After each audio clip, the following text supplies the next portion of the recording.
जिस तरीके से शिक्षकों को प्रताड़ित करके शिक्षा व्यवस्था को दुरुस्त करने की कोशिश की जा रही है, इस तरीका पर हम लोग का विरोध रहा है।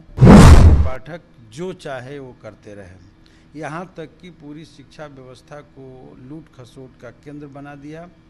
आउटसोर्सिंग कंपनियों को घुसा करके सारे काम उस कंपनियों से कराया जाने लगा, तो और उसमें बड़े पैमाने पर पैसे ले करके लोगों की भर्तियां की गई कि ऐप के जरिए अटेंडेंस बनाए जा रहे हैं। तो ऐप के जरिए बने या जिसके जरिए बने अटेंडेंस बने, उस पर कोई विरोध नहीं है, लेकिन शिक्षकों के साथ सम्मानपूर्वक व्यवहार, लोकतांत्रिक व्यवहार होना चाहिए। वही विद्यालय चयन करने का अधिकार विद्यार्थियों को होना चाहिए। विद्यार्थी कौन स्कूल में पढ़ेगा, कौन विद्यालय उसके लिए अच्छा होगा, ये तो उसको चयन करने का है।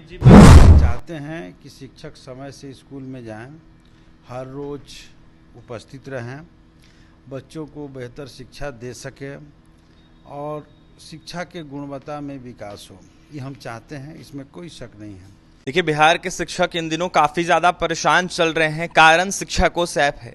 ऐसे में जिस तरीके से शिक्षा कोष ऐप के जरिए शिक्षकों का अटेंडेंस बन रहा है, इसको देखते हुए शिक्षकों का यह साफ कहना है कि कहीं ना कहीं जिस तरीके से अटेंडेंस हम बनाते हैं, अगर इन हो जाता है तो आउट नहीं हो पाता है। ऐसे में समय पर पहुंचने के बाद अगर हम इन करना चाहते हैं तो इन भी नहीं हो पाता है। लगातार कई सारे सवाल उठ रहे हैं। शिक्षकों का यह साफ कहना है कि मानसिक प्रताड़ना से कहीं ना कहीं हम लोग जूझ रहे हैं, और इसको देखते हुए ना शिक्षा विभाग बोल रहा है, ना शिक्षा विभाग के प्रमुख सचिव एस सिद्धार्थ बोल रहे हैं, ना ही सरकार में बैठे लोग बोल रहे हैं।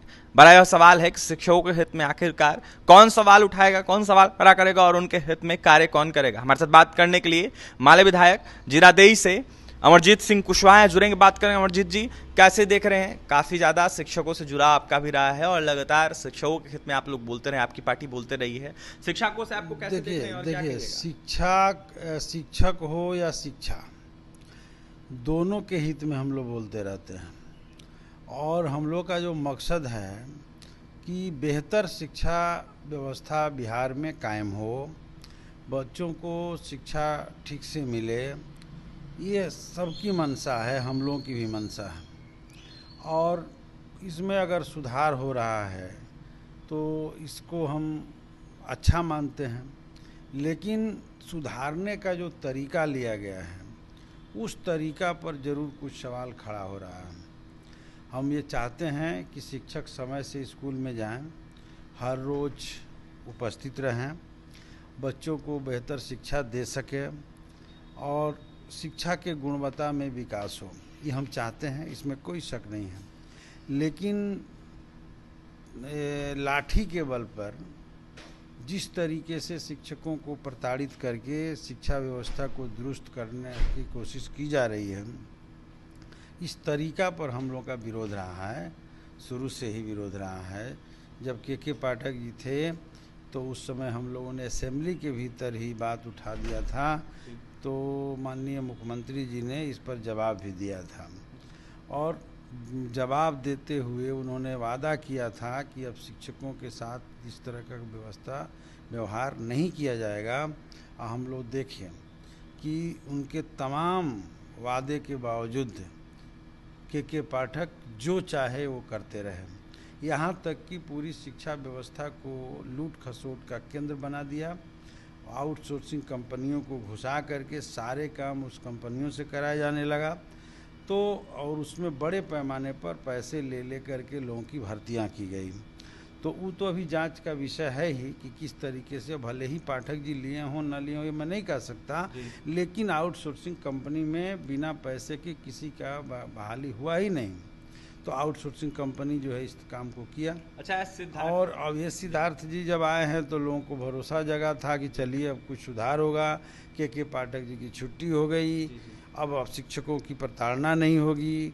तो हम देख रहे हैं कि एक नई बात आ गई है कि ऐप के जरिए अटेंडेंस बनाए जा रहे हैं, तो ऐप के जरिए बने या जिसके जरिए बने अटेंडेंस बने, उस पर कोई विरोध नहीं है, लेकिन शिक्षकों के साथ सम्मानपूर्वक व्यवहार, लोकतांत्रिक व्यवहार होना चाहिए। यानी कि सुधार की जरूरत है, जो शिक्षा कोष ऐप में त्रुटियां आ रही है। शिक्षा में बहुत बड़ी सुधार की ज़रूरत है, और सबसे बड़ी बात तो यह है कि सरकारी स्कूलों में प्राइमरी से लेकर के खास करके 10वीं तक की जो बच्चे हैं उसमें ज़्यादातर गरीबों के बच्चे पढ़ने जाते हैं, और इसीलिए मैं देखता हूं कि शिक्षा व्यवस्था में कमियों की वजह से इस बार तो हमने देखा कि ज़बरदस्ती एक फरमान जारी कर दिया गया कि जो जिस पंचायत का है उसी स्कूल में पढ़ेगा, और ये दावा किया जा रहा था कि बीपीएससी के टीचर हम सभी स्कूलों में बहाल कर दिए हैं। उस पंचायत में जो नए अपग्रेड हाई स्कूल हुए हों कहीं या +2 हुए हैं, वहाँ 2-1 शिक्षक ज़रूर चले गए हैं। न भवन है और न कोई व्यवस्था है, और शिक्षक भी जितना चाहिए उसके अनुसार बहुत कम है। 22 तारीख से लेकिन फिर भी कहा गया कि आपको जो है उसी विद्यालय में पढ़ना ही होगा, और एडमिशन दूसरे किसी विद्यालय में होने से बच्चों को वंचित किया गया। लेकिन बहुत हम लोगों ने जब दबाव बनाया तब डीओ के आदेश से मनचाहा विद्यालयों में एडमिशन हुआ। जबकि इस मामले में मैं कहना चाहूँगा कि भाई विद्यालय चयन करने का अधिकार विद्यार्थियों को होना चाहिए। विद्यार्थी कौन स्कूल में पढ़ेगा, कौन विद्यालय उसके लिए अच्छा होगा, ये तो उसको चयन करने का है। जी 22 तारीख को सदन स्टार्ट हो रहा है। क्या शिक्षकों की जो मांगे है, जो शिक्षा कोष ऐप को लेकर त्रुटियां आ रही है या फिर अनेकों मुद्दा है, उस मुद्दों को उठाएं? देखिए, शिक्षक ऐप का जो ऐप को लेकर के जो त्रुटि आ रही है उसके बारे में और हमको थोड़ा सा जानकारी हासिल करने की ज़रूरत है। मैं पूरी तौर पे नहीं समझ पा रहा हूँ कि इससे क्या क्या कठिनाइयाँ हैं, तो ज़रूर मैं शिक्षकों से बात करूँगा। और हमारे पार्टी के तरफ से शिक्षकों के आंदोलन का नेतृत्व लगातार संदीप सौरभ जी करते रहे हैं, उनको डिप्यूट भी किया गया है।